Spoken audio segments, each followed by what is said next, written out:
In November 2018, France witnessed one of the biggest and most sustained waves of protests in its history, as thousands of people took to the streets every weekend to demonstrate against rising living costs and what they saw as a government that was out of touch with the needs of ordinary people.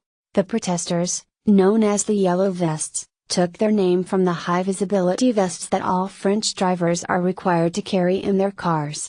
The movement began as a response to a proposed increase in fuel tax, but it quickly expanded to encompass broader issues of social and economic inequality.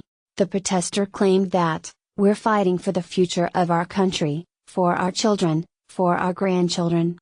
We can't let the rich get richer while the poor get poorer."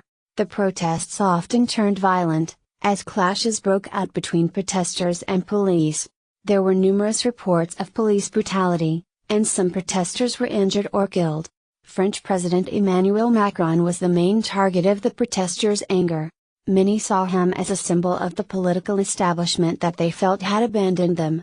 The protests continued for months, with tens of thousands of people taking to the streets each week.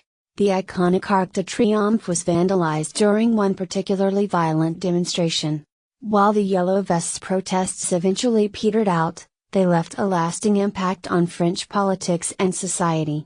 They showed that when people feel that their voices aren't being heard, they're willing to take to the streets and demand change.